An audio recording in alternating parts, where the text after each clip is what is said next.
আসসালামু আলাইকুম। আমি আজকে মেক করব এই রোজটাকে। তার জন্য ফার্স্টে এখানে লাইট পিঙ্ক কালার আর ডার্ক পিঙ্ক কালার ক্লেটাকে নিয়ে নিতে হবে। এখন এটাকে মিক্সড করতে হবে। এখানে লাইট পিঙ্ক কালারটা একটু কম দিতে হবে আর ডার্ক পিঙ্ক কালারটা একটু বেশি দিতে হবে, তাহলে এই কালারটা তৈরি হয়ে যাবে। এখন এরকম সাইজ করে ক্লেটাকে নিয়ে নিতে হবে। এখন এটাকে হাতের সাহায্যে এরকম একটা শেপ করে নিতে হবে, যেন ফ্লাওয়ারের মাঝখানে যে অংশটা থাকে সেটা যেন হয়ে যায়। তো এটাকে হাতের সাহায্যেই করতে হবে। তো এই তো হয়ে গেছে। এখন এখানে আরেকটু ক্লে নিয়ে নিতে হবে। এখন হাতের সাহায্যে এটাকে একটু চ্যাপ্টা করে নিতে হবে। এত চিকনও করা যাবে না, এত মোটাও রাখা যাবে না। তো এটাকে হাতের সাহায্যে করলে ভালো হয়। এখন এটাকে লাগিয়ে দিতে হবে। তো লাগানোর ক্ষেত্রে একটু সাবধান হতে হবে, নাহলে একদিক দিয়ে লাগাতে গিয়ে অন্য দিক দিয়ে লেগে যেতে পারে। তো এটা লাগানো হয়ে গেছে। এরকম করে আরেকটা পাপড়ি বানিয়ে নিব অ্যান্ড এটা এখানে লাগিয়ে দিতে হবে। একটা পাপড়ি একদিক দিয়ে দিলে আরেকটা পাপড়ি আরেক দিক দিয়ে দিতে হবে। তো এখানে হাতের সাহায্যেও পাপড়িটা বানানো যায়, তাহলে কাজটা তাড়াতাড়ি হয়ে যায়। এইভাবেও একটা পাপড়ি বানিয়ে নিয়েছি। এখন এখানে লাগিয়ে দিতে হবে। এখন দুইটা যেখানে জয়েন্ট হয়েছে সেখানে এই পাপড়িটা লাগিয়ে দিচ্ছি।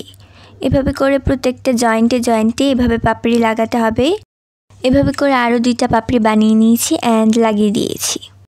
এভাবে করে অনেকগুলো পাপড়ি লাগাতে হবে যতক্ষণ পর্যন্ত না একটা সম্পূর্ণ গোলাপে তৈরি হয়ে যাচ্ছে।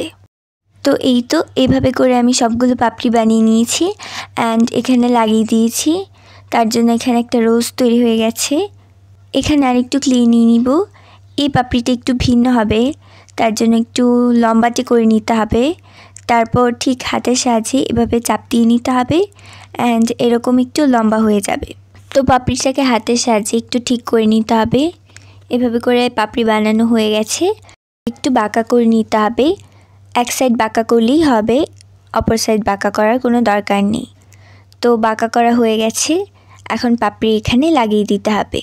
তার জন্য বাঁকা করা অংশটা ব্যাক সাইডে রাখতে হবে, আর ভিতরের সাইডে বাঁকা করার অংশটা রাখা যাবে না, তাহলে পাপড়িগুলো দেখতে সুন্দর হবে না।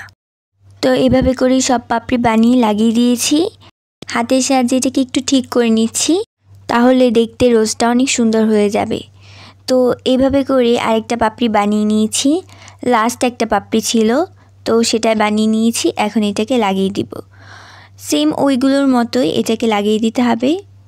এই পাপড়ির শেপটাকেও ঠিক করে নিচ্ছি। আর যদি পাপড়িগুলো লাগতে না চাই তাহলে এখানে গ্লু ইউজ করা যেতে পারে। তো এই তো রোজ রেডি। এখন এখানে একটু গ্রিন কালার ক্লেটাকে নিয়ে নিব অ্যান্ড এরকম এক সাইড থেকে একটু বাঁকা করে নিতে হবে, একটু চাপ দিয়ে নিতে হবে, তাহলেই পাতা তৈরি হয়ে যাবে। যেহেতু গোলাপ ফুলের পাতা তাই এটা একটু ছোট হবে। এখন মাঝখান থেকে একটু কেটে নিতে হবে, তারপর পাতার যে দাগগুলো থাকে সেগুলো দিয়ে নিতে হবে। তো এভাবে দাগ দিয়ে পাতাটা তৈরি করে নিয়েছি। এভাবে করে আরও অনেকগুলো পাতা তৈরি করে নেব। দুইটা পাতা বানালেই হতো, চারটা বানিয়েছি।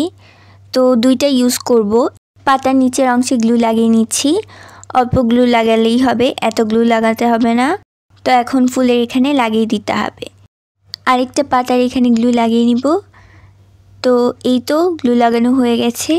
এখন এটাকে ফুলের সাথে লাগিয়ে দিতে হবে, তাহলেই তৈরি হয়ে যাবে আমাদের ফ্লাওয়ার। তো এই তো তৈরি হয়ে গেল আমাদের রোজ। আল্লাহ হাফেজ।